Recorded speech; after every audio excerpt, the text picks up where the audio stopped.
안녕하십니까? 다문입니다. 오늘의 주제는 주장과 몸주입니다. 이 주제는 무당뿐만 아니라 사람이라면 다 있는 조상, 주장과 몸주에 대해 한 번 더 쉽게 설명을 하는 영상이며, 앞에서 몇 번 말한 내용인데 이번 영상에서는 조금 더 세부적으로 나누어서 이야기를 해볼 예정이니 한 번 더 들어보시고 생각을 정리해 보셨으면 합니다. 제가 왜 이 영상을 다시 준비를 했냐, 상담을 하다 보면 많은 분들이 주장과 몸주라는 말은 아시는데 주장과 몸주의 기준을 모르는 분들이 너무 많아요. 그래서 그 기준을 세워드리고자 하는 강의이니 한 번 더 들어봐 주시기 바라며, 특히 일반인 분들도 주장과 몸주가 있으니까 무당들만 해당하는 영상이 아니기에 같이 시청해 주시면 감사하겠습니다. 첫 번째로, 주장은 어떤 존재이며 몸주는 어떤 존재인가. 이번 장에서는 주장과 몸주에 대해 간략하게 먼저 알아보는 순서입니다. 대표적인 것들을 간추려 놓은 내용이니 그냥 봐주시고 다음 장부터 세부적으로 설명을 해보겠습니다. 자, 주장이라고 하면 나에게 온 조상들의 대표 조상이다. 친가 또는 외가 두 곳 중에 한 곳의 조상이다. 그리고 주장은 바뀔 수가 없다. 여기서 제일 중요한 게 나에게 온 조상들의 대표 조상이란 말입니다. 그리고 몸주는 주장의 명을 받아 도와주는 조상. 그리고 몸주는 친가와 외가 양쪽의 조상들입니다. 자, 몸주는 여기서는 빠졌는데 몸주는 바뀔 수가 있다.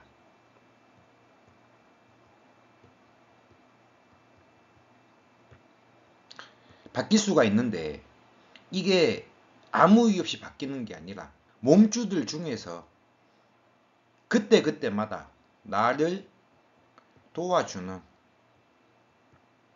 몸주로 바뀐다.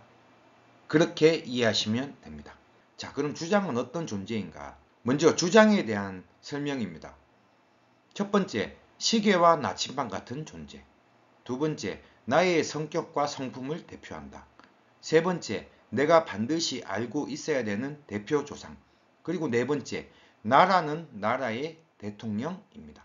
자, 다음 장은 위에 나이라는 것들, 즉 이번 장에서 나이라는 것들을 가지고 조금 더 세부적으로 설명을 해보겠습니다. 자, 저는 주장은 시계 앞면과 나침반 같은 존재라고 말을 합니다. 왜 시계 앞면이라 말을 하냐? 우리가 시계 앞면을 보면 시간을 알 수 있죠. 그럼 시간은 무엇이냐? 나의 하루를 말하는 것입니다. 우리가 일상생활을 하며 하루를 나누는 것이 시간이겠죠. 내가 무엇을 어떻게 해야 되는지를 알게 되는 거예요. 이 하루하루가 모여 한 달이 되고 한 달 한 달이 모여 1년이 되죠. 즉 내 일생을 어떻게 살아라 라고 나누어지는 존재이다. 그리고 나침판은 내가 나아가는 방향을 알 수 있게 하는 거죠. 쉽게 설명을 해서요, 망망대해의 배 한 척에 의존해서 바닷길을 가야 되는데 나침판이 없으면 아무리 보물 지도가 있어도 그 보물섬을 찾아갈 수가 없겠죠. 즉 내가 인간으로서 살아가는데 내가 어떠한 것을 하며 어떠한 방향으로 살아야 되는 것에 대한 기준을 잡아주는 조상이 주장이란 말로 이해하면 될 것 같습니다. 그럼 나에게 대통령과 같은 존재라고 제가 말을 했는데 이 부분에서 그 이유를 설명해 보겠습니다. 자, 대통령이 어떠한 존재인가요?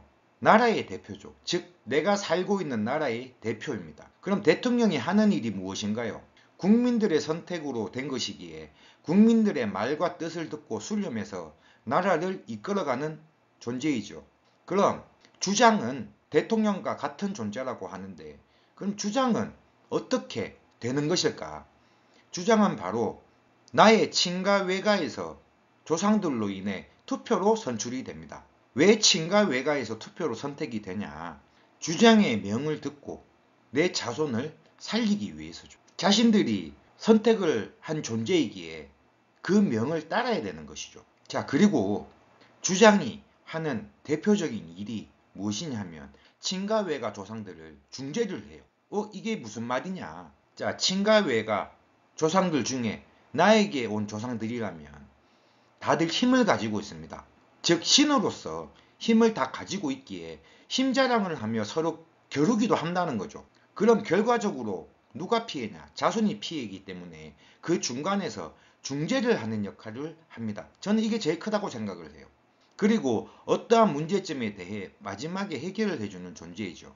이 말은 우리나라가 다른 나라와 외교적인 문제가 발생을 하면 나라의 대표인 대통령이 외교적인 문제를 나서서 해결하는 것을 생각하시면 됩니다. 이해하시겠습니까? 자, 그 다음은 내 성격과 성품을 대표한다.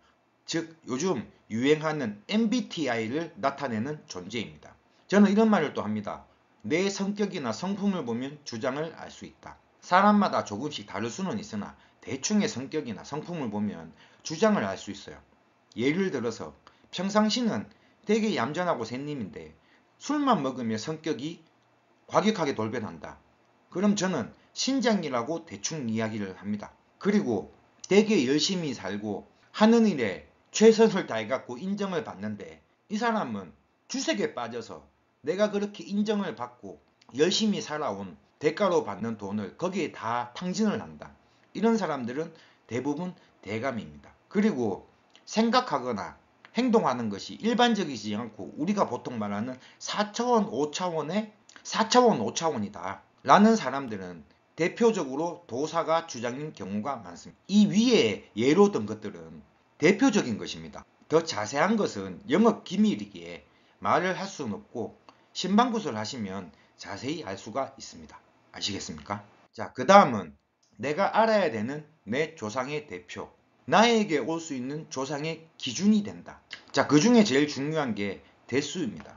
왜냐하면 이 대수가 왜 중요하냐 하면 주장의 대수를 잡아야 몸주가 어떻게 들어오는지 기준이 잡히기 때문이거든요. 자, 예를 들어서 내 주장이 친가의 15대이다 라고 잡았어요. 그러면 몸주를 나눠보면 친가, 외가 몸주를 나눴을 때 15대 밑으로 몸주들이 들어옵니다. 왜 이렇게 들어오냐? 조상들도 기준이란 것을 우리에게 반드시 제공을 하거든요. 왜 이 기준을 제공하냐? 조상이란 존재가 뭡니까? 귀신입니다. 귀신이란 존재는 뭡니까? 육신이 없어지고 에너지 기운으로 남아있는 존재죠. 즉 우리 인간의 눈에 보이지 않는 존재입니다. 그러다 보니까 내 자손이 나를 알아줘야지 도와줄 수 있는데 눈에 보이지 않다 보니 힘든 게 사실입니다. 이 사실을 그 누구보다도 우리 조상이란 존재들이 너무 잘 알고 있거든요. 그러다 보니까 나를 찾을 수 있는 기준을 반드시 줍니다. 그것이 대수이거든요. 왜냐하면 우리 조상들이 우리한테 들어오면, 도와주려고 들어오면 한두 분이 있는 게 아니고 수많은 조상들이 존재를 한다고요. 그러면 내가 예를 들어서 김해김씨 70대라 칩시다. 그리고 외가로는 홍씨 36대라고 칩시다. 그러면 나에게 들어온 조상들을 보면 70대니까 곱하기 할아버지 할머니로 하면 140분이고, 자 외가로는 내가 36대니까 할아버지 할머니 곱하기 2 하면은 72분이 됩니다. 그럼 합치면 210분이나 되는데, 그럼 과연 이 사이에서 내 조상을 어떻게 잡아야 될까? 자손의 입장에서는 골머리 터지겠죠. 그러다 보니까 이 주장이란 것을 내세워서 주장의 대수를 잡아버리면 자손이 잡기가 쉽겠죠. 안 그래요? 여러분도 생각을 해보세요. 210분 중에 잡는 것보다 주장이 친가 15대로 잡았을 때, 그러면 친가 나를 빼고 14대로 잡읍시다.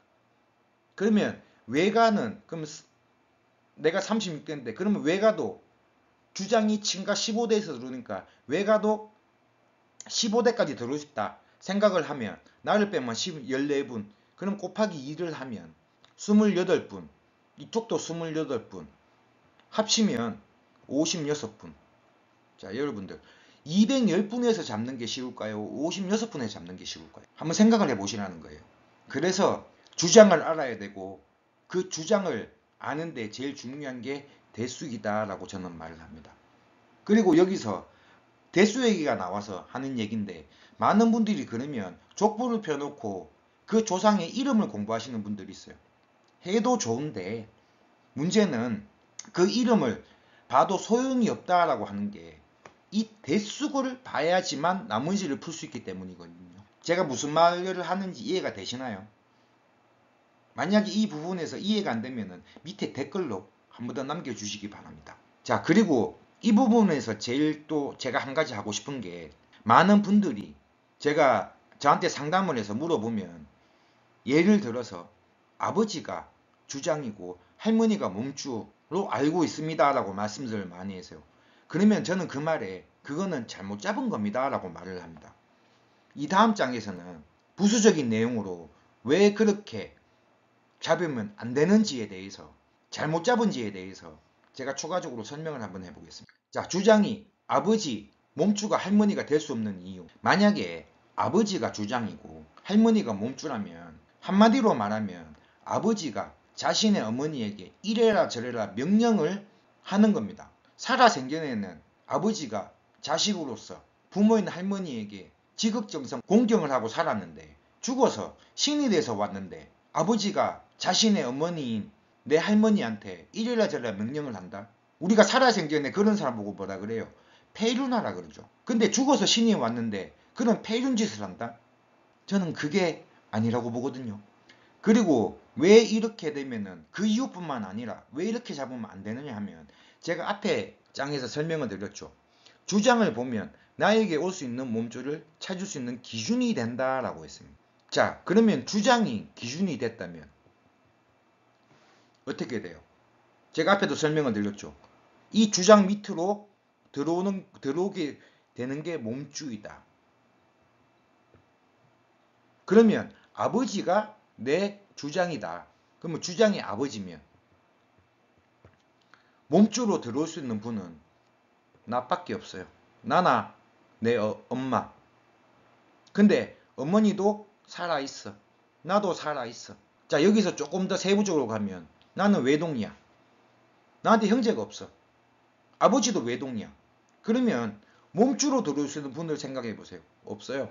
차라리 이런 경우는 할머니가 몸주가 아니라 주장으로 잡고 아버지가 몸주라고 한다면 저는 100번 양보를 합니다. 원리적으로 생각을 해보시라는 거예요. 여러분들 그냥 단순하게 생각을 해도 제 말이 맞지 않나요?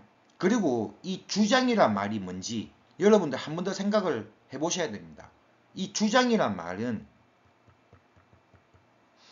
주인 주자에 우두머리 장자를 써요. 즉 장수죠. 자, 군대로 따지면 대장.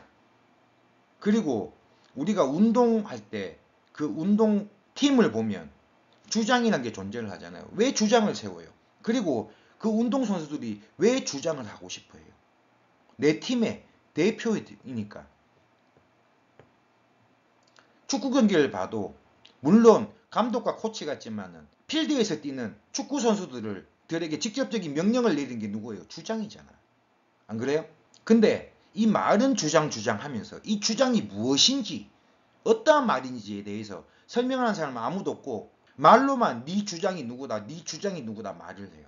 지금 만약에 예를 들어서 설명한 주장이 아버지, 몸주가 할머니라고 생각하시는 분들은 제가 지금 설명한 이 주장이란 글자의 뜻을 놓고도 한 번 더 생각을 해보시라는 거예요. 근데 이렇게 생각하시는 분들이 문제가 아니고, 저는요, 이렇게 뜻도 절도 모르면서 자신의 제자에게 네 주장을 말하는 공부를 하지 않은 무당 선생들이 문제라 생각을 해요.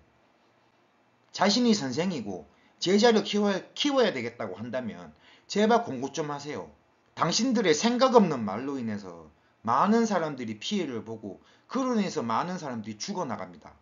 아시겠습니까? 자, 그런 무당분들 제 영상 보고 공부 좀 하세요.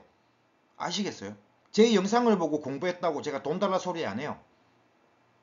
구독과 좋아요 그것만 주시면 돼요. 아시겠습니까? 자, 이번 장은 여기서 마무리를 해도 충분히 이해하셨을 거라 생각을 하고 다음 장으로 넘어가도록 하겠습니다.